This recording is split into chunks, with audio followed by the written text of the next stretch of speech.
So, since Ahsoka Episode 5 is going to be shown at sold out now, from what Conrad told me, at least in Los Angeles, audiences at theaters in LA, I thought I'd talk about a topic that black pills will hate, shills will scream at, and real fans will cheer. What do these guys have in mind? Why is it being shown in theaters?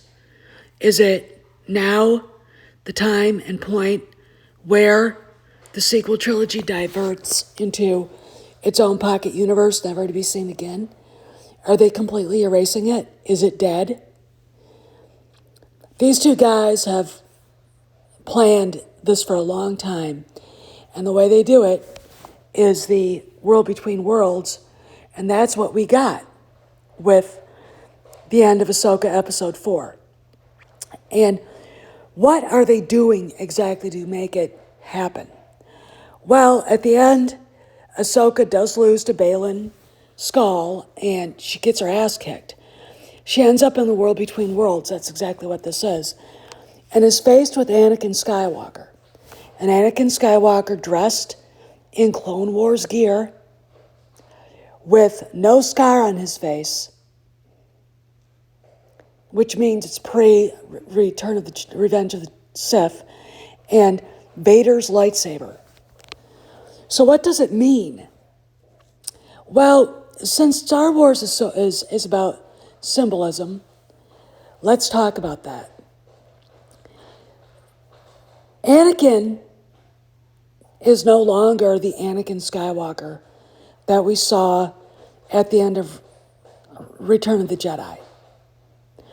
He is the Anakin Skywalker that the Force itself created in reply to Darth Plagueis' messing around with dark side alchemy.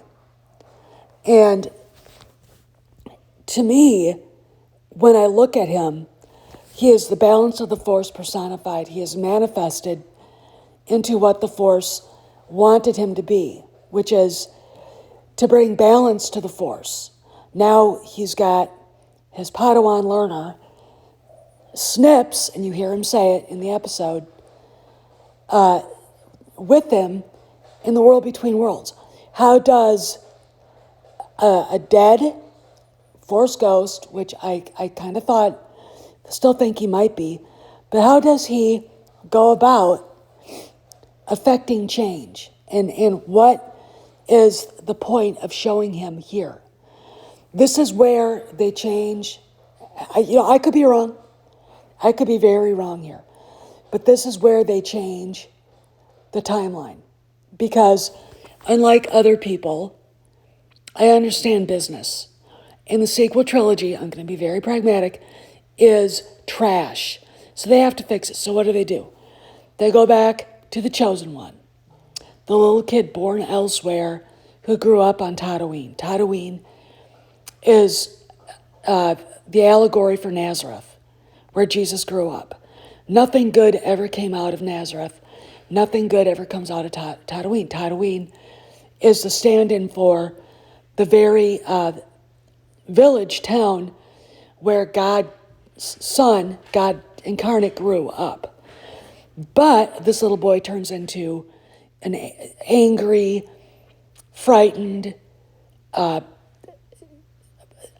narcissistic, prideful Sith Lord, because he didn't understand who he really was. And he didn't understand really what his purpose was, okay? And he's not going to understand it until his son, Luke Skywalker, shows up.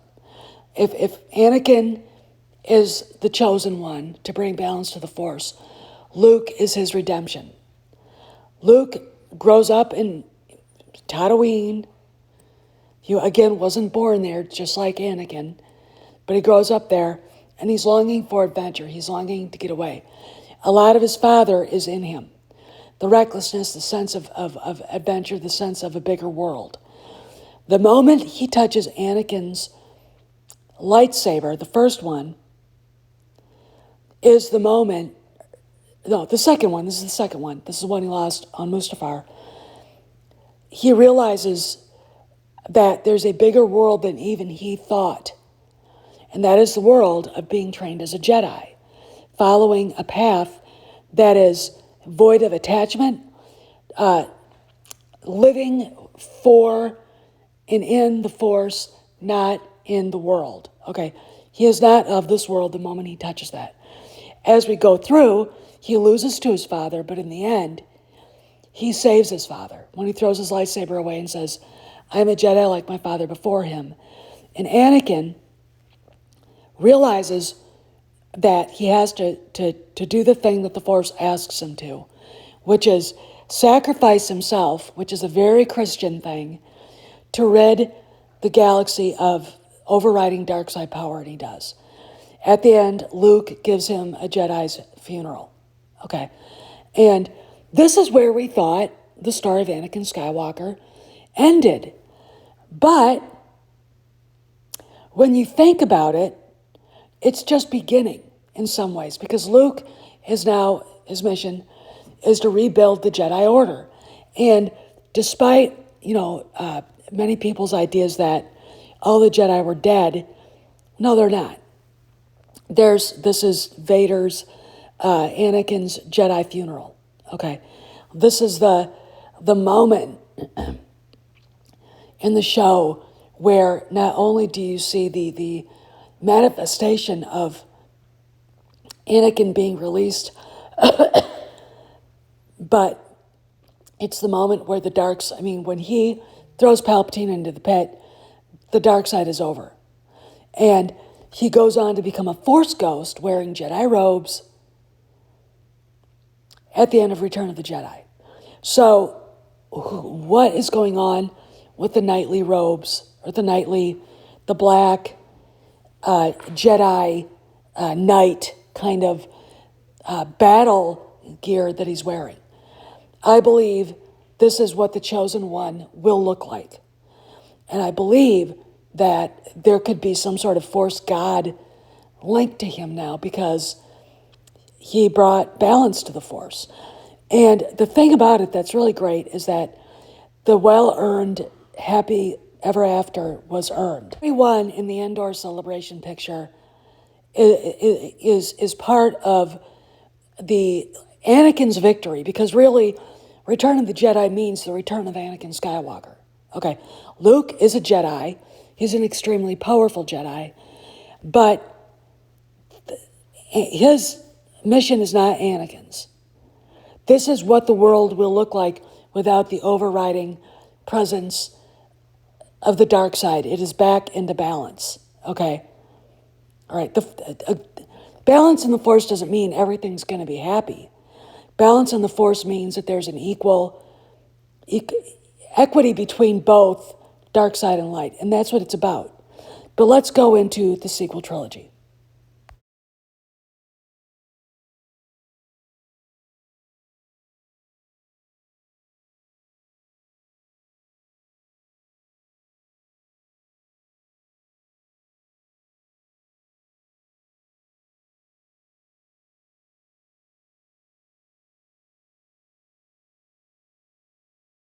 Let's talk about the sequels. First off, talk about the individual characters. Han Solo. When we meet him in A New Hope, he's a pragmatic, reckless pirate, mercenary who just wants to get paid. He doesn't care about anything but himself, Chewbacca, and his ship. By the time we get into Return of the Jedi, he has become a symbol of self-sacrifice from The Empire Strikes Back. And because of his sacrifices and his commitment to being friends with Luke Skywalker, and of course his involvement with Leia, they go to save him. So his redemption isn't merely full circle, it brings him into the light, as it were. We get to The Force Awakens, what we have is drunk, deadbeat dad Han Solo. That doesn't make any sense, and it pissed everybody off. Then we have Luke Skywalker in The Last Jedi. Luke is hiding on a planet named after a baby sneeze. Achoo! And he doesn't want to help his sister. He's cut himself off from the Force. And he's basically turned into the equivalent of the angry, bitter old man, which is not Luke Skywalker. It never was. Mark Hamill did have his reasons for not liking where they took him because it wasn't Luke. Luke is optimistic. Luke would never abandon his family. Okay, just like Han would never abandon Leia, and he would be there as a father to that creature named Ben. Okay, but we have him abandoning the Jedi Order, abandoning his mission, and basically abandoning the Force itself. And he's faced with a girl that really doesn't need any training because she's perfect, like Kathleen Kennedy. Everybody now knows Rey is the avatar for Kennedy. And they basically turned Luke into basically a foul human being like they did Han Solo. This is a very nihilistic Frankfurt School thing to do. Now, Leia, what was going on currently when her character was reimagined? Hillary Clinton was running for president. Leia is Hillary Clinton. When you leave Leia, Leia is a warm, feminine woman who is loved and cared for by a man who's crazy about her and is put on a pedestal by that man and her own brother. Okay, Luke is devoted to his sister. What we get in the Force Awakens is a dried up, burned out, angry, bitter hag, just like Hillary Clinton. Okay, she is what people in feminist studies want in women. She's unattractive, she's fat, she's gray-haired, she's completely the opposite of who she was. Okay, the thing about it is they used Leia, and with Carrie's health issues, she didn't fight back. They used Leia as this avatar for women not having to look good, women not having to be feminine, women not having to be a woman, basically. She's lost any of the femininity that she won by showing up at the end of Return of the Jedi with her hair down and that brown dress. Okay, she's no longer that beautiful woman. Her growth,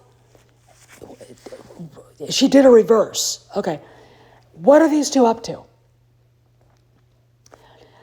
The plan for destroying or putting the sequel trilogy or erasing it from the timeline and putting it in its own pocket universe has been in effect since Jon Favreau sat down with Dave Filoni. Okay, that is the truth. There are people out there that don't want to hear it. I can name them because they want to hate everything. It's become hate rage porn has become lucrative for many people. All right, they forgot why they were here. They forgot who they were. They forgot what we were doing, and that's fine. I don't care. But when you lose sight of what the mission is about, and you lose what you're there for, you're not going to win. Okay. And by hating everything, you make it very difficult for them to fix what you say you love. Okay. Which is bullshit. It's like standing in front of a surgeon saying, I want my father's heart bypass to work, but I hate you and everything you do, but I still want it to happen. All right? And really that's what it is. It's stupid. Look, Jon Favreau hates the sequel trilogy. Dave Filoni obviously hates it. So what's going on? Let's look at The Force Awakens. Sure, it made $2.03 billion. It's the only movie that Kennedy made that made any money. And it made money on nostalgia points, not because it was any good. Okay, it's not a well-written movie. It turned George's galaxy, from this vast expanse to an itty-bitty living space. Okay, when you've got Jakku in the same neighborhood as Takodana, it's stupid. The Last Jedi. It basically made sure Han Solo's never mentioned. One of the great heroes from the original trilogy, because, of course, Rian Johnson had to go along with the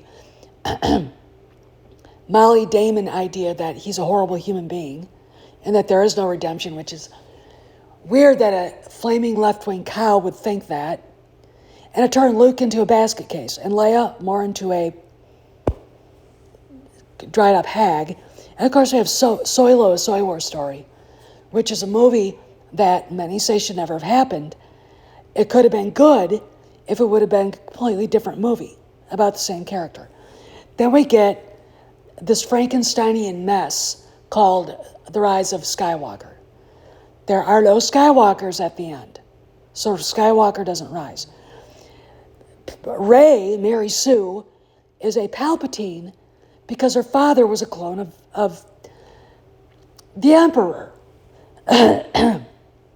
And she merely adopts the Skywalker name because her last name really would be Palpatine, and my God, that'd be horrible, wouldn't it? Well, of course it would. So, what are they doing? Let's talk about it. We've got no sequel trilogy characters in the introduction at all. They've basically been disappeared from the parks. And what you've got in the parks are Boba Fett, Din Djarin, and Grogu, and now Ahsoka. Okay. And if you look at Galaxy's Edge, it could easily be reskinned as Tatooine. Okay. We've got Kennedy selling her Malibu show place. We've got, from what we've heard from Sparrow, her on permanent vacation, but being forced to send reports in of what she does every day to keep her title. Okay. The sequel trilogy is dead. Okay. The moment Anakin shows up in the form I talked about, the sequel trilogy is dead and buried in the form that we know it as. Look, I know a lot of people don't want to believe it, and a lot of people don't understand the business aspects. They need you to come to the movies, buy the merchandise. Okay, you're not buying sequel trilogy merchandise. I can go to Ollie's and see, well over 100 TLJ Rays hanging on pegs. Okay, this is where I think we could see the sequel trilogy moved into a different timeline, because that's what the veil of the Force is. Now, then you will have black pills screaming they don't want a separate timeline. They don't want a multiverse. Well, this might be the only way you get rid of it, because there are people that still like it. I'm sure if we could go into our own world between worlds, we'd stop George from selling Lucasfilm altogether. But here we are, okay? This is what has to happen. And if you're a true Star Wars fan, you understand what you're looking at here. This is not just a regular Jedi. Anakin Skywalker was never a regular Jedi. He is the chosen one. And I think him being present in the world between worlds is him manifested as the chosen one. And this changes everything. This truly changes everything. And it again, this is an opportunity to bring balance to the Force, because look, if Anakin brings balance to the Force, there's no reason for the First Order, okay, at all. No reason at all. Anakin being in the veil of the Force right here, in the world between worlds, is like putting a giant elephant in the room with Kyle Ron. Okay, who wins? That story, that timeline, Anakin Skywalker, will always beat and defeat Kyle Ron. And there are going to be a lot of Incel SJW's pissed off. No one cares. This is about fixing what was broken. And is the sequel trilogy dead? We'll have to see. But Anakin showing up where he showed up is, in my opinion, proof positive that it's going to happen. This is Steph, signing out. I'll see you around the galaxy.